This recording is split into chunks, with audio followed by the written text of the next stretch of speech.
यात आस्ती कुठे आहे, भाती कुठे आहे, प्रिय कुठे आहे? आस्ती म्हणजे आहे, भाती म्हणजे त्याचं ज्ञान भासणं, आणि प्रिय म्हणजे प्रियत्व. बरोबर की नाही? प्रत्येक वस्तूमध्ये तीन आहे. वस्तू आहे, वस्तूचं ज्ञान होतंय, आणि वस्तू प्रिय. प्रियत्व असल्याशिवाय वस्तूच तयार होत नाही. सगळं वास्तविक प्रश्न विचारतात मला, मग वाघ प्रिय आहे का तुम्हाला? वाघ प्रिय आहे? ते लगेच खटकन प्रश्न विचारतात, साप प्रिय आहे का तुम्हाला? नाही. मग प्रियत्व तर आहे प्रत्येक वस्तूमध्ये. बसा बसा सर्व. प्रियत्व कसं काय आहे मग याच्यामध्ये? अरे साप तुम्हाला प्रिय नाही पण सर्पिणीला आहे की नाही? वाघ तुम्हाला प्रिय नाही पण वाघिणीला प्रियत्व. दगडामध्ये सुद्धा प्रियत्व आहे, सगळ्या वस्तूमध्ये प्रियत्व आहे, लक्षात ठेवा. आस्ती म्हणजे आहेपणा, भाती म्हणजे त्या वस्तूचं ज्ञान भासणं, आणि प्रियत्व म्हणजे त्या वस्तूमध्ये प्रिय. बरोबर की? तुमच्यामध्ये तुम्ही आहात की आता नाहीत? आहे. केव्हा नाही तुम्ही असं तुम्हाला वाटलंय? तुम्ही नाही असं तेव्हा केव्हा वाटलंय तुम्हाला? कधीच नाही. मी आता नाहीच, मी आता नव्हतोच. कधीच नाही. अनुभव करून सांगा ना. तुम्हाला नाही असं कधी वाटलंय? कधीच नाही. मी कायमचाच आहे. आणि नाही वाटलं ते गेलं. म्हणजे जे जे जे गेलं की नाही तुमच्या नजरेसमोर, बालपण गेलं, तरुणपण गेलं, म्हातारपण गेलं, ते नसलेलं गेलं, आणि असलेले तुम्ही आहेपणाने मी सिद्ध आहे. या सर्वांना पाहणारा मी सिद्ध आहे माझ्या मत आहेपणा. तुमचं तुम्हाला ज्ञान होतंय की नाही? तुम्हाला ज्ञानी म्हटलेलं आवडतंय का अज्ञानी म्हटलेलं आवडतंय? तुम्हाला शहाणा म्हटलेलं आवडतंय का वेडा म्हटलेलं आवडतंय? पागल म्हटलेलं आवडतंय का विद्वान म्हटलेलं आवडतंय? जे वाटतंय ते सांगा बर का. काय आवडतंय? शहाणा म्हटलेलं आवडतंय की नाही? ज्ञानी म्हटलेलं आवडतंय की नाही? चांगलं म्हटलेलं आवडतंय की नाही? का बरं? अरे वास्तव स्वरूप आहे तुमचं, आमचं स्वरूप आहे ते. आता काय करावं? वेड्याला जरी म्हटलं ना, वा वा वा वा तुमच्यासारखा हुशार नाही, हा अजून 2 कामं सांगा, काय हरकत नाही. आणि एखाद्या शहाण्याला जर वेड म्हटलं तर भांडणाचा पाय आहे. भांडण 100% भांडण लागते. काय करावं? माझा आहेपणा सिद्ध आहे, माझी ज्ञान स्वरूपता सिद्ध आहे. आणि तुम्हाला प्रिय आहे का अप्रिय आहे? तुम्हाला प्रिय.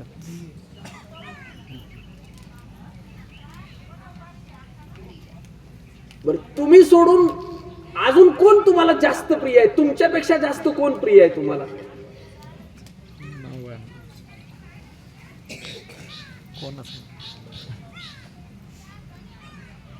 चांगला विचार करा. कोण आहे तुमच्यापेक्षा? तुम्हाला कोण प्रिय आहे जास्त? परम प्रेमास्पद आहात. परम म्हणजे सर्वात उच्च. असा मला प्रिय. मी जे इतरांवर प्रेम करतो ते माझ्यासाठी का दुसऱ्यासाठी? बायकोवर प्रेम करतो, मुलावर प्रेम करतो, पैशावर करतो, घरावर करतो, माझ्यासाठी करतो का त्याच्यासाठी करतो? आणि म्हणताना काय म्हणतो? मी तुमच्यावर खूप प्रेम करतो. लबाड कुठला? तुझ्या प्रेमासाठी सगळं मांडून ठेवलं हे कळालं पाहिजे. बरोबर. कबीर महाराज म्हणतात, आप मर गए पीछे डूब गई कहत कबीरा सुन नाही सुन मेरी गुनिया. हे साधू दुसरा आपण काय गुनिया गुणवाना ऐक, तू गेला तर नाहीच, काहीच नाही. ह्याचा अनुभव झोपल्यानंतर नाही का तुम्हाला? झोपल्यानंतर काय काय असतं तुम्हाला? झोपल्यानंतर काय काय असतं? झोपल्यानंतर कशा कशाचं भान आहे तुम्हाला? सोन्याचं तरी निश्चित असेल ना? नाही? घराचं, गाडीचं, कपड्याचं, देहाचं, कशाचंच नाही. आणि कोणच नाही तुम्हाला. बरोबर की? ही वस्तुस्थिती आहे. कोण नाही. झोपल्यानंतर कोण नाही. प्राण तरी आहे की नाही? प्राण तरी आहे की नाही?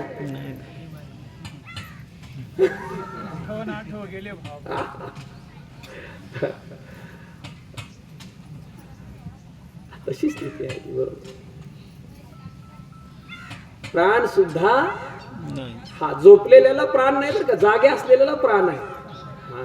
आणि जागे असलेल्याकडून प्राण गेला की आपल्याला घेऊन जाणार तिकडे कार्यक्रमासाठी.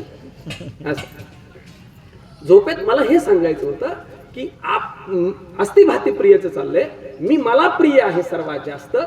मी ज्ञानस्वरूप आहे, ज्ञानी म्हणून आहे, भासतोय मी. मला ज्ञान होतंय आणि आहेपणा माझा सिद्ध आहे. सगळं जग जाताना दिसतंय पण मी मात्र. बरं, तुमच्या आहेपणात काही बदल झालाय का? तुमचा आहेपणा जसाच्या तसा आहे, जसाच्या तसा. काही गोष्टी गेल्या मेल्या तरी सुद्धा तुमचा आहेपणा सिद्ध आहे. लक्षात घ्या फक्त आहेपणा. मी आहे तसाच आहे. बालपण गेलं, तरुण पण गेलं, म्हातारपण गेलं, घर पडलं, परत बांधलं, नोकरी लागली, परत गेली, रिटायर, काय सगळं झालं, पण मी मात्र सगळ्याला जाणून सगळ्यांची आठवण ठेवून मी आहे तसाच आहे. माझ्यात काही फरक नाही. सगळ्यांना पाहणारा मी, पाहता मात्र जसाच्या तसा आहे. असं अस्थिभाती प्रिय माझ्यामध्ये आहे, इतर ठिकाणी आहे आणि सर्वांचं एक आहे आणि ते पुरुषाचं आहे. आणि नामरूप आहे ते नाशिवंत आहे, ते मायेच आहे. हे कारणामध्ये दोन आहेत. आपला विषय काय चाललाय? मग प्रत्येक वस्तूकडे पाहताना कारणापर्यंत तरी दृष्टी घेऊन जाता येईल की नाही आपल्याला? कारणात समानता आहे बरं का. कार्यात समानता नाही पण कारणात समानता आहे.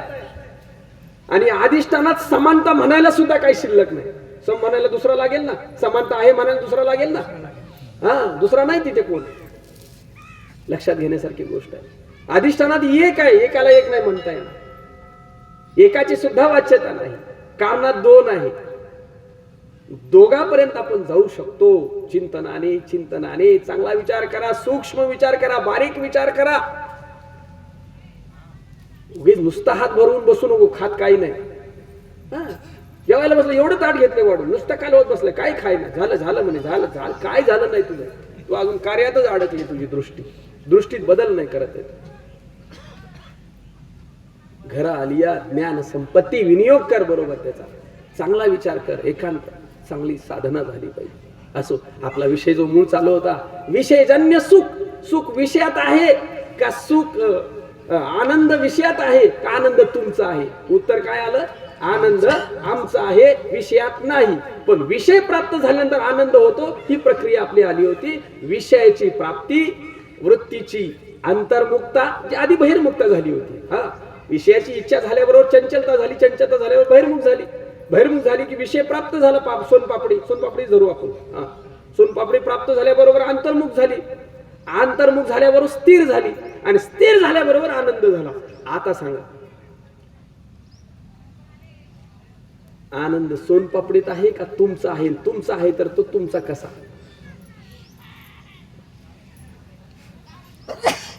सोनपापडीनं काय केलं? वृत्तीला स्थिर केलं क्षणभर. मग आनंद विषयात नाही पण विषयाने काय केलं? वृत्तीला स्थिर केलं. आणि स्थिर वृत्तीमध्ये आमच्या असलेल्या आनंदाचं भान होतं. आनंद झाला असं वाटतं, आनंदाचं भान आहे ते. आणि विषय गेला की पुन्हा विषयाच्या मागे. कारण भ्रम काय झाला? विषयात आनंद आहे. मग आता प्रश्न असा आहे, चिंतन असं आहे आपल्या समोर उपस्थित करतो, विषयाशिवाय वृत्तीला स्थिर करता येईल का? काय महात्म्याने देऊन ठेवले. घरा आलिया ज्ञान संपत्ती. लक्ष दे बरोबर. वेद्य का तोही अतिथी पदी बैस, त्या पदावर जा. तुझं स्वरूपच आनंद आहे. त्याचं पाहायचंय का पडताळा? स्वरूप आनंद आहे. बर, जन्मल्यापासून आतापर्यंत जे जे काय उद्योग केले, चांगले वाईट खराब, मारामाऱ्या लपडी भ्रष्टाचार व्याबीच काय बी केलं, ते आनंदासाठी केलं का दुःखासाठी केलं? काय बी केलं ते. आणि इथून पुढे जे उद्योग केले ते नाम कशासाठी घेतले? माळ कशासाठी घेतली? मग त्याच्या आधी पित होता कशासाठी? त्याच्या आधी काय उद्योग करत उलट सुलट कशासाठी? लग्न कशासाठी केलं? झाला नाही तो भाग नंतर आनंद. तो सगळे उद्योग केले ते आनंदासाठी, कशातनच आनंद झाला नाही. शेवटी म्हणतो काय राव सगळंच खोट आहे. आमचा अनुभव आहे. आनंद माझ्यामध्ये. माझा प्रश्न असा आहे आपल्याला चिंतनासाठी मुद्दा उपस्थित होतो, विषयाशिवाय वृत्तीला स्थिर करता येईल का? ती युक्ती काय? तू का म्हणे नेनो युक्ती म्हणून ठेवली पाहिजे. ती सांगा मला, ती युक्ती पाहिजे. सांगितली नाही का महात्म्याने? आज पुण्यतिथी आहे, पुण्य स्मरण आहे त्यांचं.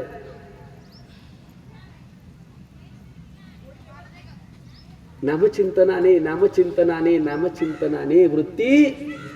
काय बाहेर जायचं काही कारणच नाही, चंचल व्हायचं काय कारण नाही. काल विषय झाले आपले. वृत्तीच्या स्थिरतेसाठी अंतःकरणामध्ये 3 दोष आहेत: मल, विक्षेप, आवरण. मलदोष घालवण्यासाठी निष्काम कर्माची भूमिका आहे. त्याच्या काल विषय झाला, मी फक्त उदरत घेऊन पुढे जातो. निष्काम कर्माने मलदोष जातो. निष्काम कर्म म्हणताना विहित धरलं पाहिजे बरं का. तिथे निष्काम करेल आणि निषिद्ध करेल, एखाद्याचा खून करेल म्हणजे निष्काम करून आलो, नाही नाही. हा, विहित पाहिजे. निषिद्ध विहितामध्ये विहित आणि विहितामध्ये सकाम, निष्काम मध्ये निष्काम. निष्काम कर्माने मलदोष दूर होतो आणि निष्काम उपासनेने चंचलता दूर होते, विक्षेप दोष दूर होतो. आणि आवरण दोष कशाने दूर होईल? श्री गुरूंच्या महावाक्याच्या उपदेशाशिवाय आवरण दोष दूर होणार नाही. काही जरी झालं तरी, कोणाचाच, कोणी असू दे, नाही होणार असं शास्त्र चिंतन. सद्गुरू वाचोनी नाही ती सोय अजिबात सापडणार नाही, काही विषयच नाही.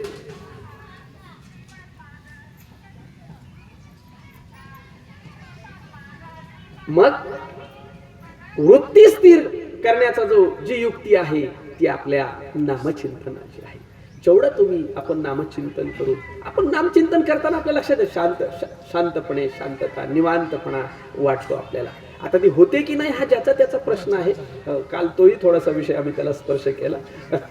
ती होते की नाही हा ज्याचा त्याचा प्रश्न आहे. बसतात मंडळी, पण बसून ते होतंय की नाही ते पाहायला पाहिजे. आणि कशामुळे होत नाही ते त्याचाही त्यांनी चिंतन केलं पाहिजे. वृत्ती बाहेर जाते, आत बसला डोळे झाकून पण वृत्ती बाहेर जाते. झाकलेल्या डोळ्यातनं पण वृत्ती बाहेर जाते. तुम्ही डोळे झाकून बसा, तुम्हाला बाहेरचं काही दिसेल की नाही दिसेल?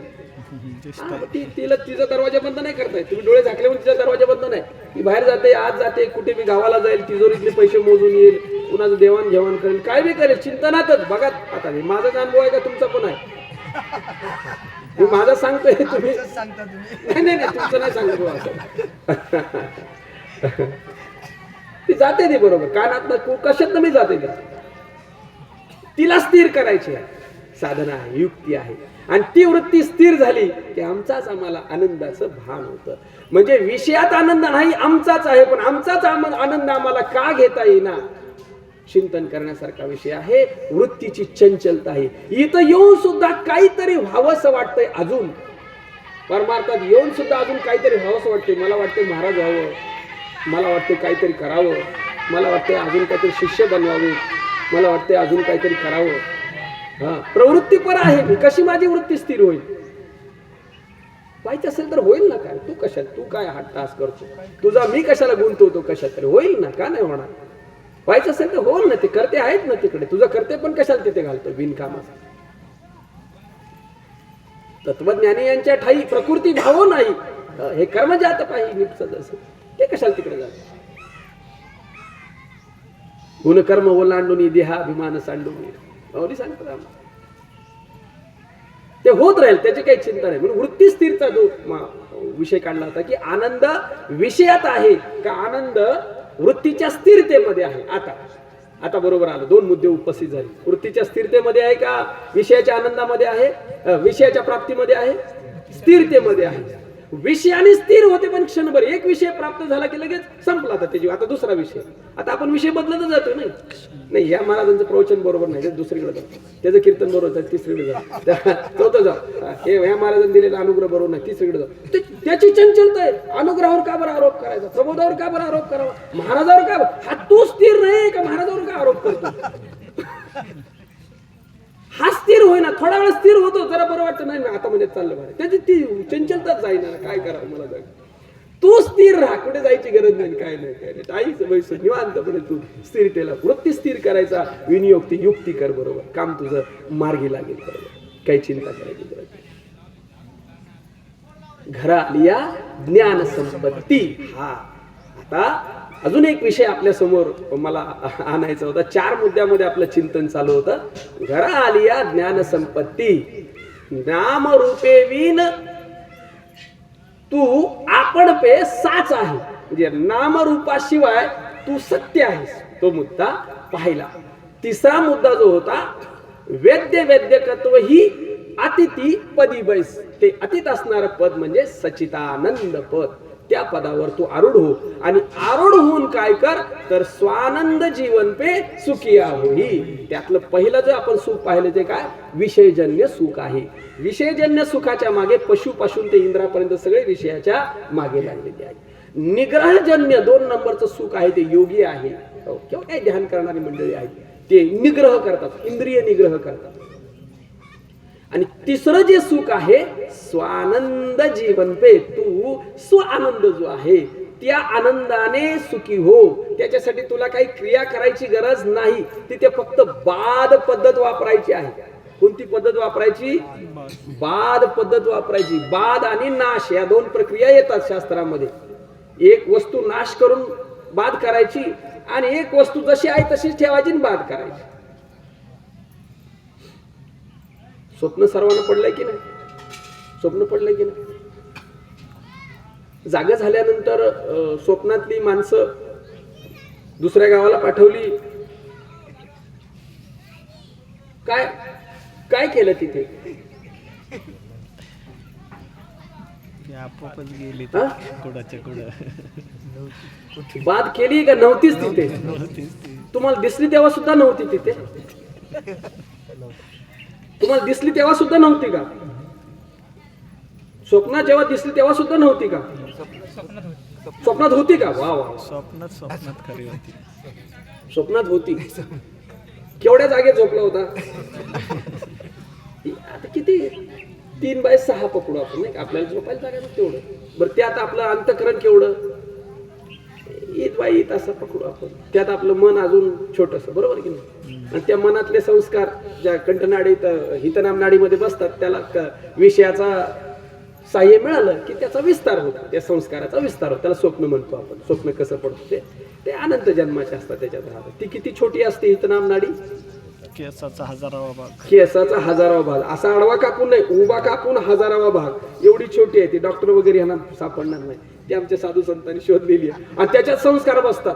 आणि झोपल्यानंतर त्याला विषयाचं साह्य मिळालं की मग काय बाई तयार होते, पुरुष तयार, काय सगळं तयार होते. तुम्हाला पाहिजे ते. माझा प्रश्न आहे, जेव्हा तिथं ते पाहिलं हा तेव्हा होतं का तिथे? मी ते विचारतोय. जेव्हा दिसलं, पाहिलं, त्याच्याशी व्यवहार केला, माझं म्हणून तुझं म्हणून, तेव्हा ते तिथं होतं का? म्हणजे जेव्हा दिसत होतं तेव्हा सुद्धा नव्हतं. पण हे स्वप्नात कळालं का जागा झाल्यानंतर कळालं? जागा झाल्यावर कळालं. स्वप्नात खोटं वाटलंय का स्वप्न जागा झाल्यानंतर खोटं वाटलंय? जागा झाल्यावर. हो. वर स्वप्नात जी माणसं दिसली, गुरं दिसली, पृथ्वी दिसली, पाणी दिसलं, गावं दिसली, ही घरं दिसली, हे सगळं दिसलं, हे जागृती सारखंच होतं का वेगळं होतं तिथे? असंच होतं. तिथली लग्न बाईशीच पुरुषाची होत होती की काय वेगळं होतं तिथे? असंच होतं सगळं. स्त्रीलाच मूल होतं की बाईला? स्वप्नामधले चाललेला व्यवहार आणि जागृतीतला व्यवहार सम आहे का वेगवेगळा, एवढं विचारायचं मला. सारखाच होता. समसमान आहे की नाही? बरोबर आहे की नाही? मग तो खोटा आणि हा खरा का? बरं तो खोटा केव्हा ठरवला? जागृतीत आल्यानंतर. मग हा खरा कुठपर्यंत आहे? स्वप्नात. झोपलाय तोपर्यंत. स्वप्नातले स्वप्न. हा खरा कुठपर्यंत आहे? झोपलाय तोपर्यंत. हा म्हणून साधूची जागृती स्वप्न झालेली आहे आणि साधूची सुषुप्ती समाधी झालेली आहे. आपल्याला 4 अवस्था आहेत, त्यांना 2च आहे. ते समाधीत असतात झोपल्यानंतर आणि जागेपणीमध्ये स्वप्नात असतात. आणि स्वप्नात जागे आहेत ते, हे स्वप्न आहे असा निश्चय आहे. जागृतीला स्वप्न म्हणून डिक्लेअर केलेलं आहे. स्वप्न खोटं असतं हा आपला बी अनुभव आहे आणि त्यांनी जागृतीला मिथ्या ठरवलेलं आहे. मग आपला मुद्दा उरतो, मग आता आपल्याला जागृती खरी वाटते का खोटी वाटते? खरं सांगा बरं. खरी वाटते. हा जे आहे ते सांगेल काय हरकत आहे? प्रबोध झाला म्हणून काय सगळं झालं असं नाही. आहे खोटी म्हणून वाटते का? वाटण्याचाच घोटाळा आहे. आता काय करायचं? एवढंच आहे, काय झालं काय नाही. खोटं जाय पहिल्यापासून, खरं जाय पहिल्यापासून. मला ती एवढी उर्मी आली आता सांगायची की माझी वाचाच बंद झाली. पहिल्यापासूनच खोटी गोष्ट खोटी आणि खरी गोष्ट खरी आहे. पण आम्हाला काय झाले, खरीचा विसर पडला आणि खोटीच खरी वाटायला लागली. हे वाटण्यानंच बिघाड केला आणि वाटणंच घालवायचं, बाकी काय करायचं. वाटणं त्याला धरून ठेवलंय तुम्ही आणि जाईना म्हणून सांगता. आता काय करावं, ते वाटणं धरलंय कोणी, आम्ही धरलंय का तुम्ही धरकून, ज्याचं तरी धरून ठेवलंय आणि जाईना म्हणून सांगतो. आता काय करावं. मला कोणीतरी जागा करा ना, मला कोणीतरी जागा करा ना. अरे तू झोपेचं सोंग घेतले, तुला कसा जागा करायचा. सोंग घेतलेले कसा जागा करायचा. खरा मग लगेच एका आवाजात उठला असता तू. झोपून म्हणतो मला उठवा ना, मला झोप लागले, मला उठवा ना. सोंग घेतले. हा सोंगाडी आहे. माझ्याकडे आणा बरं, तुमच्याकडे नका घेऊ. प्रभू तुम्ही महेशाच्या मूर्ती.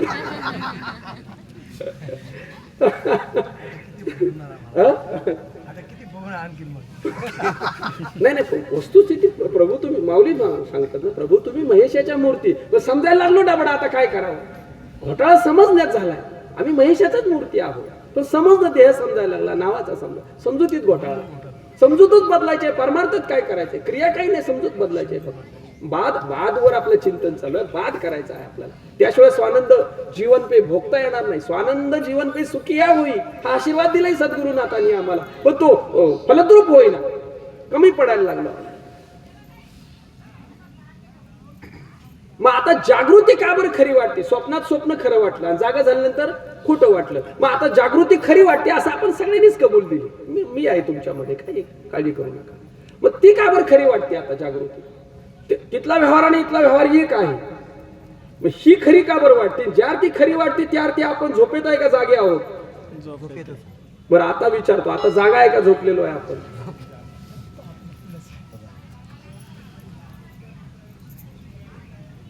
जागा आहे का झोपलेलो आहे. जागा. जागृती खरी वाटते का खोटी वाटते. खरी वाटते. आणि म्हणताना काय म्हणतोय मी, जागा. जागेपणाचं लक्षण काय. दिसलेली वस्तू खोटी वाटणं. जी वस्तू ज्या काळी ज्या ठिकाणी दिसते ती वस्तू त्या काळी त्या ठिकाणी नसते, ही जागेपणाचं लक्षण आहे. मी आता स्वप्नात विचारलं, जी वस्तू ज्या काळात दिसली होती त्या काळात तिथं होती का. हे केव्हा सांगितलं, जागा होऊन सांगितलं. अरे काहीच नव्हतं, पागल. साप नव्हता, वाघ नव्हता, बायको नव्हती, पोरं नव्हती, काही नव्हती. मीच पागल झालो होतो. जागा झालं तर फाटकीच्या आधाराने फाटकी सतरंजी. दुसरं आहे काय, तिथे झोपलो होतो मी एकटा. तुम्ही निर्माण केलेली सृष्टी आहे. तिथला सूर्य बी तुम्ही निर्माण केलाय. हो, तिथला चंद्र तुम्ही निर्माण केलाय. सामर्थ्य पहा. तिथली माणसं तुम्ही तयार केली, तुम्हाला पाहिजे तशी. तिथलं समुद्र, तिथली पृथ्वी, तिथली झाडं, तिथलं डोंगर, तिथली गरिबी, तिथली श्रीमंती, सगळं तुम्ही निर्माण केलंय. मग तुम्ही निर्माण केलेलं खोटं आणि ईश्वराने निर्माण केलेलं. जीवाची सृष्टी खोटी आणि ईश्वराने निर्माण केलेली. साधू संतांनी सांगितलं, तुझ्याबद्दल आम्ही काही बोलणार नाही, पण तुझी सृष्टी खोटी आहे एवढं सांगितल्याशिवाय राहणार नाही. पहा सगळे ग्रंथ. ब्रह्म सत्य जगत मिथ्या. पुढे काय, जीव ब्रह्मेव नापरा. वेगळे नाही. मग एवढाच पुरुषार्थ बाकी राहिलाय आपला. सुषुप्तीचा काही विषय नाही, ठीक आहे. कारण अवस्था, हे दोन कार्य अवस्था. स्वप्नाला आपण खोटं ठरवलेलं आहे, जागा होऊन. मग आता कुठे जागा राहायचं शिल्लक राहिले. ही केव्हा खोटी ठरेल दिसते. आता ही चालली, ही केव्हा खोटी ठरेल. जागा झाल्यानंतर खोटं ठरतं, एवढं तरी निश्चय झाला की नाही स्वप्नावरून. मग आता ही खरी वाटते त्या अर्थी काय आहे. झोप आहे का. झोप आहे, पण वाटतंय काय, जागा आहे. हा मी ब्रह्म, मी जागा आहे. जागेपणाचं लक्षण कळायला पाहिजे ना. जागेपणाचं लक्षण आहे दिसलेली वस्तू मिथ्या आहे आणि ती आम्हाला वाटे ना. याचा अर्थ आम्ही एवढं जरी कळालं तरी खूप झालं. झोपेत एवढं कळालं तर जागा व्हायला वेळ नाही लागणार ना. अविद्येची या निदा, विश्व स्वप्नाचा धांदा, भोगीत होता प्रबुद्धा. हा पुढची ओवी. महावाक्याचे नावे, गुरुकृपेचे थावे. माता हात ठेवला नव्हे, भुकी घातली पाठीत, हे माझा आहे. फटका दिलाय की नाही? माता हात ठेविला नव्हे थापटीला जैसा. निद सांडोनी धनंजय त्याची खालची ओवी, विश्व स्वप्नेशी माया अद्वयानंदया. चेईला जागा झाल्यानंतर तो भ्रम त्याला कळायला लक्षात आला त्याच्याच खालच्या ओवीमध्ये. महावाक्याचे नावे जागा केलंय की नाही? आपल्याला जागा केलंय की नाही? मला प्रश्न सगळेजण बोलत चला बघ, जागा केलंय की नाही? मग जागा करून जागा राहिलोय का जागा होऊन परत झोपलोय? जागा होऊन वा वा वा, काय पुरुषार्थ झालाय आमच्याकडून. लक्षात घेतलं. याला ज्ञानोत्तर संशय म्हणतात. अपरोक्ष ज्ञान झालं पण अपरोक्ष अदृढ झालं, दृढ नाही झालं. अपरोक्ष दृढ नाही झालं. लक्षात घ्या. शास्त्रीय शब्द संशय आला आमच्यावरच. आम्हाला बोध काय दिलाय? तू आत्मा ब्रह्म आहे, तू स्वयंप्रकाश सच्चिदानंद साक्षी आहे, तू देव आहेस, तूच परमात्मा आहे असा बोध दिला. आणि तेवढ्या पुरतं कळालं, अनुभव बी घेतला, अपरोक्ष अनुभव घेतला आणि परत त्याचा अदृढता झाली. परत मी देहन, मी शामराव, मी रामराव परत सुरू झाले. आता काय करा? परत झोपला, चांगला मस्तपैकी झोपून गेला. आणि आता त्या झोपलेल्यालाच जागा म्हणतोय तो स्वतः. आता ती जी झोप आहे ना त्यालाच तो जागा म्हणतोय. कळालंय आम्हाला तेव्हा, तेव्हा जागा झाला पण आता झोपलाय. काय करावं? त्याच्यासाठी युक्ती दिलेली आहे शास्त्रामध्ये. ते 3 संशय आहेत. प्रमेय, प्रमाणा असंभावना, प्रमेय असंभावना आणि विपरीत भावना. बरोबर की नाही? 3 संशय आले त्याला. आणि 3 संशय घालवण्यासाठी, पहिला संशय घालवण्यासाठी श्रवण सांगितलं. कोणतं श्रवण? वेदांतिक श्रवण, शास्त्रीय श्रवण. जीव आणि ब्रह्माचं ऐक्य जिथं सांगितलं जातं तेही कसं? उपक्रम उपसंहारा आदी षडलिंग पूर्वक वेदांत तात्पर्याच्या, वेदांत वाक्याच्या तात्पर्य निश्चय श्रवण म्हणतात. आता लई अवघड सांगितलं, सोपं करून सांगू. षडलिंग पूर्वक म्हणजे अभ्यासपूर्वक. एक अभ्यास, उपक्रम, उपसंहार, अभ्यास, अर्थापत्ती, उपपत्ती, अजून काय फल, असे 6 अपूर्वता. हे वक्त्याने श्रोता सुद्धा याच षडलिंग पूर्वक त्याचं श्रवण झालं पाहिजे.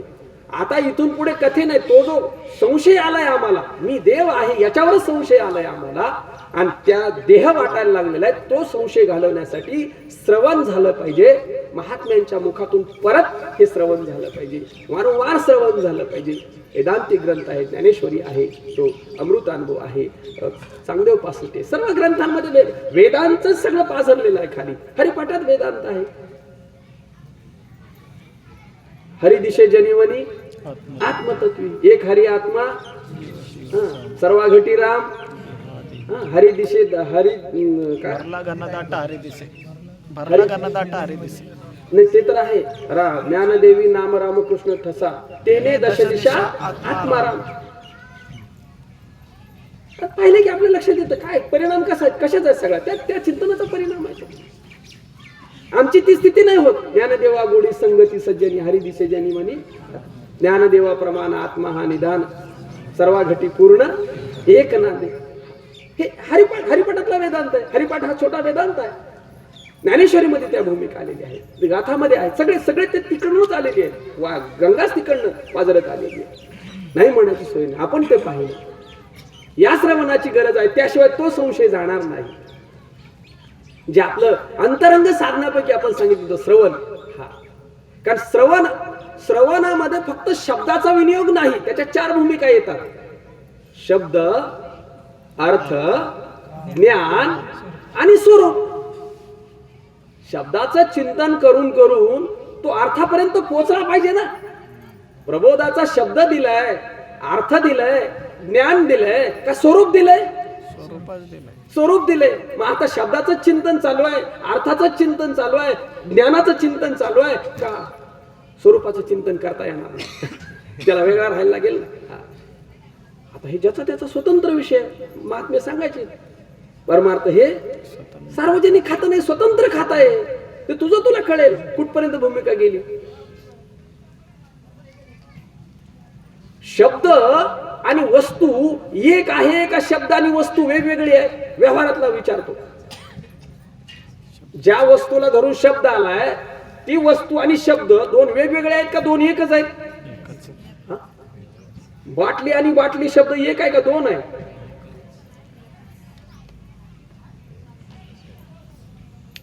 बाटली हातात आल्यानंतर शब्द राहतो का?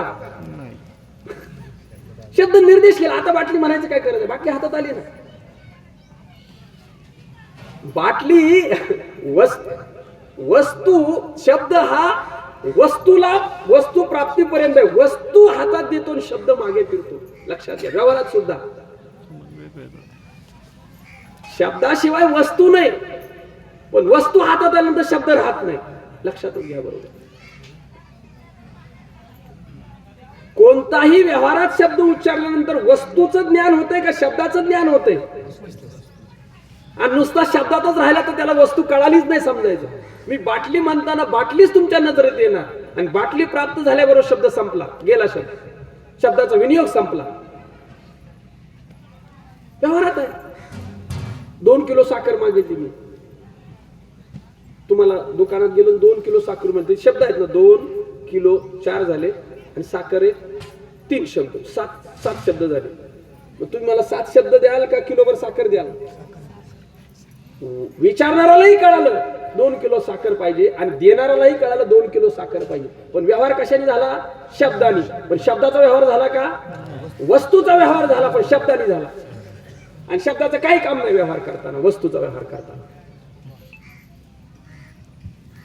मग आता हा शब्द दिलाय प्रबोधाचा का त्याचा अर्थ लक्षात? जीव ब्रह्माचा ऐक्य, स म्हणजे ईश्वर आणि अहम म्हणजे जीव. जीव ब्रह्म एक आहेत. आणि एक कसे आहेत? याची अविद्या काढायची, त्याची माया काढायची. उपाधीनी 2 आहेत आणि स्वरूपानी एक आहेत. आपण सगळे उपाधीनी वेगवेगळे आणि स्वरूपानी. उपाधी काय जाळायची का? नाही. मोडायची का? तोडायची काय? उपाधी तशीच ठेवायची, याला बाग म्हणतात. उपाधी तशीच ठेवून स्वरूपाला ओळखायचं. झालं का? उपाधीचा नाश केला म्हटलं तर घोटाळा होईल ना. सृष्टी तशीच ठेवायची आहे, दृष्टी फक्त बदलायची आहे. सृष्टीला काय नाही करायचं. घराला, बायकोला, मुलाला, पैशाला, गरिबीला, श्रीमंतीला काही नाही करायचं. जसं आहे तसंच राहू दे. तुझी दृष्टी बदल फक्त. याला दृष्टी सृष्टीवाद म्हणतात, सृष्टी दृष्टी म्हणतात. 2 वाद आहेत विवर्तवादाच्या पोटातले. असो, फार शास्त्राचं शब्दाचा विनियोग नाही करायचा. आपल्याला कळेल ती भाषा आपण फक्त विनियोग करू. मग शब्द श्रवण झाल्याबरोबर अर्थाला गाठ घालतोय का शब्दच फक्त चिंतनात आहे, ज्याचा त्यांनी स्वतंत्र विचार करा. त्यात ते मी ही गोष्ट मला सांगण्याची नाही आणि मी तुम्हाला सांगण्याची नाही. तुम्ही अर्थापर्यंत ठीक आहे. आणि नुसतं अर्थ होऊन चालणार नाही. शब्द फुटला पाहिजे, अर्थापर्यंत जाईल. अर्थ फुटला पाहिजे, अर्थाचंही चिंतन झालं पाहिजे. अर्थ फुटेल तेव्हा ज्ञान हाताशी येईल. साखर आली 2 किलो आणि साखरेचं ज्ञानच नाही. आता काय करावं? बाटली आली हातात आणि हिचं काय ज्ञान नाही. हिच्या आत काय आहे ते कळे ना. कशाला घेतली काय माहिती. तुम्ही सांगितले बाटली म्हणून बाटली घेतली, बाटली कळाली पण, बाटली आणली पण आता काय हिचं ज्ञान नाही ना. काय करावं काय नाही ते.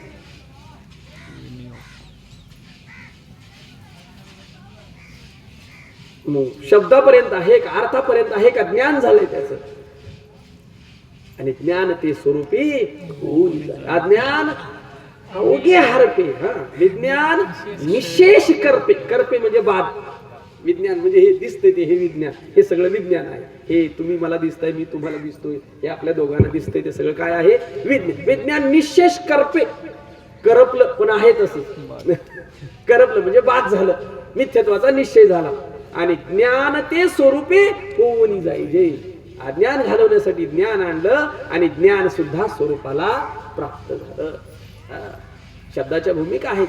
एक प्रक्रिया येते, आपल्या समोर उपस्थित करतो. कळणं, ऐकणं. पहिलं काय? ऐकणं, कळणं, पटणं, मुरणं आणि जाणं. किती झाले? मोजा बरं का तुम्ही. 5. ऐकणं, कळणं, पटणं, मुरणं आणि जाणं. न आला शेवटी. ठीक आहे, जुळलं. ते काय जुळवायचं नव्हतं पण जुळलं. चला ठीक आहे. मग ऐकणं हे कोणाचं काम आहे? ऐकण्यासाठी काय लागतंय? आहे की नाही आपल्याकडे? ठीक आहे. ऐकण्यासाठी कान आहे. कळण्यासाठी काय पाहिजे? बुद्धी पाहिजे. आहे की नाही आपल्याकडे? आपण का बुद्धू आहोत का? तेव्हा बुद्धिवान आहोत. बुद्धीला अनुसरूनच बुद्धू आला बरं का. बुद्धी असलेल्यालाच बुद्धी म्हणता येतं, बुद्धू म्हणता येतं, पण कमी आहे बुद्धू. बुद्धिवान आहोत आपण. कळणं आमच्या ठिकाणी आहे. पटण्यासाठी काय लागेल? पहा, एखादी गोष्ट आम्हाला पटली, ऐकली, आम्ही काय म्हणतो, कळाली बाबा, हे कळाली, बरोबर आहे. पण कळालेली गोष्ट पटेलच असं नाही ना. हे कळतंय सगळं, पण आम्हाला पटत नाही बाबा, स्पष्ट नाही पटत आम्हाला. हे तुमचं बरोबर आहे सगळं, अनुग्रह माळा मुक्त, पटत नाही. आता आपल्यासाठी नाही, पण कोणाला सांगायला तुम्हाला पटतंय, हे चांगलं आहे सगळं, पण ते कळतंय, पण ते पटत नाही बाबा आम्हाला. पटण्यासाठी काय पाहिजे? ऐकण्यासाठी कान पाहिजे, कळण्यासाठी बुद्धी पाहिजे, पटण्यासाठी काय पाहिजे? पुण्य पाहिजे. पुण्य असेल तर पटेल, नाही तर उडवून लावेल ते. पुण्य कमी पडत आहे. हरिमुखे म्हणा, हरिमुखे म्हणा, पुण्याची गणना. हरिमुखे म्हणा म्हणायचं आहे का? असो, ठीक आहे. वेळ कमी, बंधन आहे माझ्याकडे, थोडासा वेळ राहिला, एवढं मला पूर्ण करू दे. स्वानंद जीवन पे सुखी होय, हा शेवटचा पॉइंट आहे. मला त्या मुद्द्यापर्यंत जायचं आहे. ऐकण्यासाठी कान आहे आमच्याकडे, कळण्यासाठी बुद्धी आहे, आणि पटवून घेतलाय विषय, नाही असं नाही, पटलंय, पुण्य आहे. पण आता पुढची जी भूमिका आहे, मुरण्याला काय पाहिजे? एखादी गोष्ट ऐकलेली, कळालेली, पटलेली, मुरण्यासाठी काय लागेल?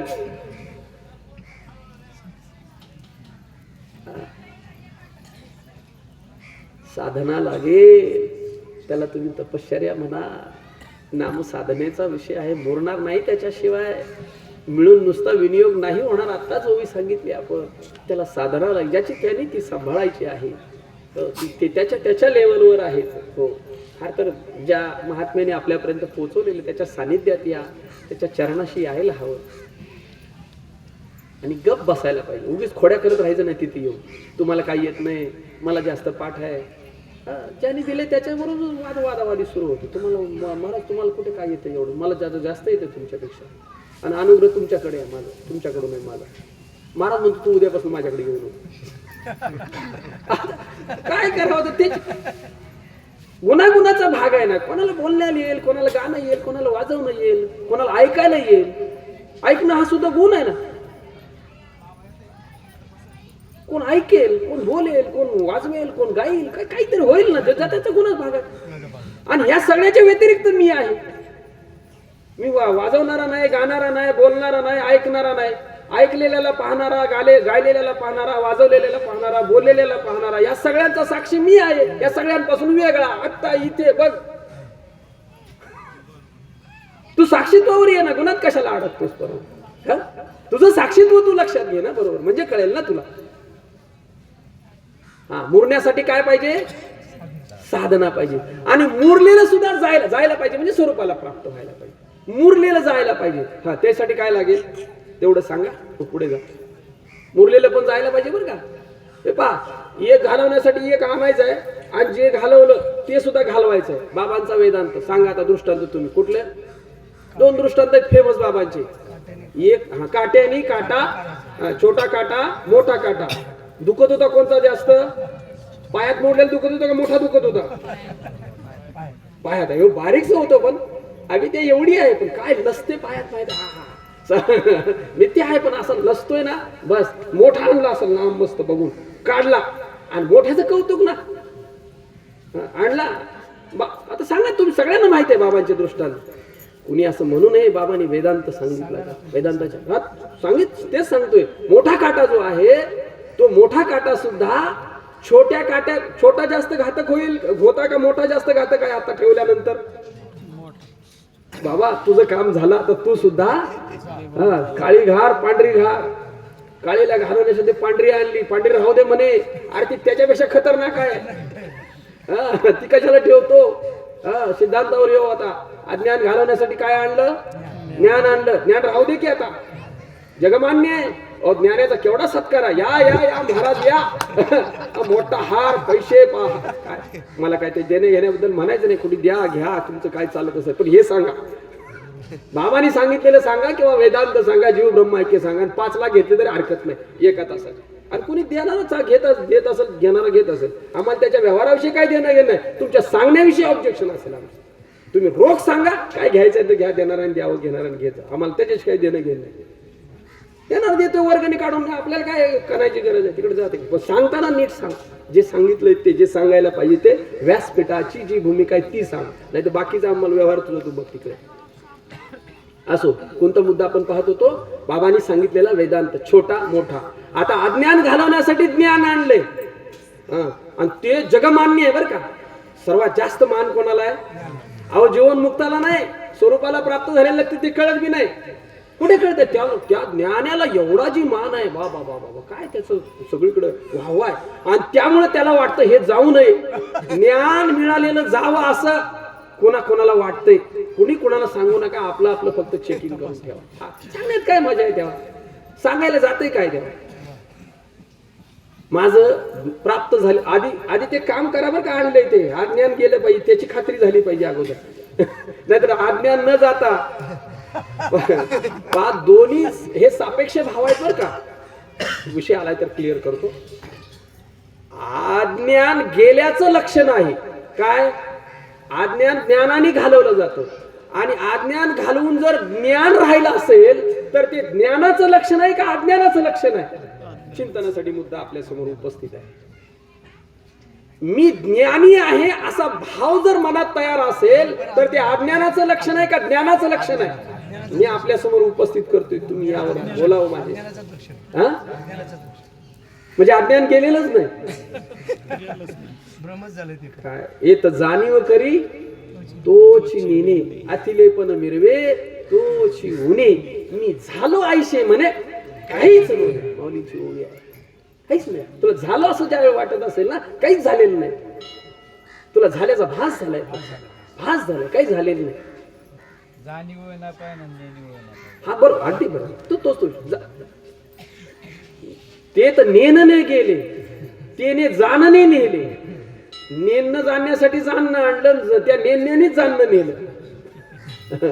ओव्या निष्क्रिय जे उरले चिन्ह मात्र जी, अज्ञान ज्ञाने नेले. आपण वस्तू देऊन गेले, जाणनेवीन जे उरले ते जाणीचे. अज्ञान ज्ञाने नेली या, ज्ञाने कीर्तिमुखत्व केली या. जैसा वनी काष्ट जाळून या स्वयं जळे. माऊली शिकवतात आम्हाला, ज्ञानेश्वरी बोल.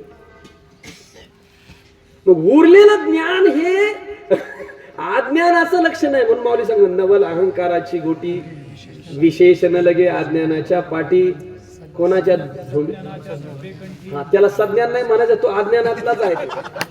सज्ञान हा शब्द वापरला आणि वापरावा लागतो तिथं अज्ञानाच्या सापेक्षता आली म्हणून ते वापरायचं आहे. ज्ञान हे मुरलं पाहिजे, मुरलेलं गेलं पाहिजे, मुरलं पाहिजे, मुरलेलं गेलं पाहिजे. ज्ञान यावं आणि ज्ञान जावं. हा आता मुरलेलं कशाने जातं तेवढा मुद्दा फक्त शिल्लक राहिला. वेळ संपला, माझा विषय संपला, तेवढा मुद्दा. ऐकणं कानानी, कळणं बुद्धीनी, पटणं पुण्यानी, आणि मुरणं साधनेनी, आणि जाणं कशाने तेवढं सांगा. म्हणजे आजची पुण्यतिथी आपली ओके झाली म्हणून समजा. ज्यांची पुण्यतिथी त्यांच्या कृपेने. बरोबर सांगताय ते. श्री गुरु कृपेशिवाय ज्ञानाची वाट दुसरी कुणी लावू शकत नाही, लक्षात ठेवा.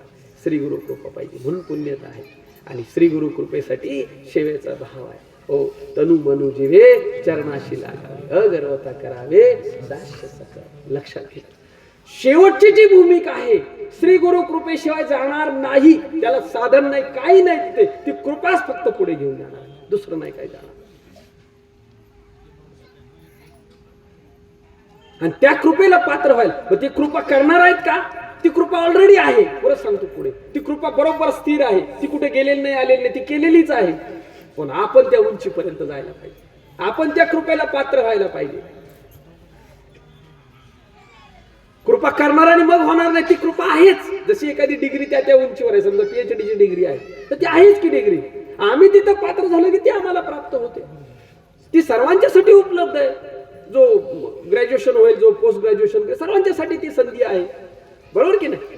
पण सर्वांना नाही, जो त्याला पात्र होईल त्याला ती डॉक्टरेट प्राप्त होते. तशी ही कृपा जी आहे, शेवटची कृपा जी आहे, ती सर्वांच्यासाठी सिद्ध आहे. फक्त आम्ही तिथपर्यंत बरोबर पोहोचलो पाहिजे, हे सगळ्या पुढे होत आहे. आणि असा आशीर्वाद देतात मला. खरा आलिया ज्ञान संपत्ती. नामरूपे विन तू साच आहे आपण पे. नामरूपापेक्षा तू कसा आहे, साच आहे, त्याच्यापेक्षा वेगळा आहे आणि सत्य आहे. कल्पित, विशेष आणि सामान्य सांगितलं असं सूत्र लक्षात येतं. आणि वेद्य वेद्यकत्व ही अतिथी पदे बैस. या सर्व त्रिपुटीचा बाध करून जे अतीत असणार पद आहे सच्चिदानंद पदावर आरूढ हो. आणि तिथं राहून काय कर, स्वानंद जीवन पे सुखिया होई. असा माऊली महावैष्णव ज्ञानोबरायांनी सांगण्यावर आशीर्वाद दिला. असाच आशीर्वाद सद्गुरु सच्चिदानंद श्रीपाद बाबांनी आमच्या पाठीशी सदैव ठेवलेला आहे. त्या आशीर्वादाला, त्या कृपेला आपण पात्र होणं हीच खऱ्या अर्थाने त्यांच्या चरणाशी राहून त्यांचं पुण्य स्मरण करून त्यांनी जे दिलेला, त्यांनी जो दाखवलेला मार्ग आहे, हो, त्यांचं अनुकरण न करता अनुसरण करत राहणं. अनुकरण आणि अनुसरण या दोन भूमिका येतात. अनुकरणामध्ये नक्कल येते आणि अनुसरणामध्ये हेतूवर काम चालतं. त्यांचा जो हेतू होता, काय व्हावं, हे सगळे मुक्त व्हावे, त्या हेतूवर आपण साधना करणं हे अनुसरण आहे. अनुसरण करणं हेच त्यांच्या चरणाशी दंडवत होईल. पण सर्वजण बाबांच्या चरणी लीन होऊन दशवेला पूर्ण विराम देतो. पुंडलिक वरदा हरी विठ्ठल श्री ज्ञानदेव तुकाराम पंढरीनाथ भगवान की जय. माऊली ज्ञानेश्वर महाराज की जय. जगद्गुरु संत तुकाराम महाराज की जय. शांती ब्रह्म श्री संत एकनाथ महाराज की जय. सद्गुरु सच्चिदानंद श्रीपाद भगवान की जय. सद्गुरु सच्चिदानंद रामदास भगवान की जय. सच्चिदानंद गुरु माता की जय. सब साधु संतन की जय. अवधूत चिंतन श्री गुरुदेव दत्त. गोपाल कृष्ण भगवान की जय. विठ्ठल विठ्ठल विठ्ठल. सद्गुरुनाथ भगवान की जय. सर्वांना जय हरी. जय हरी.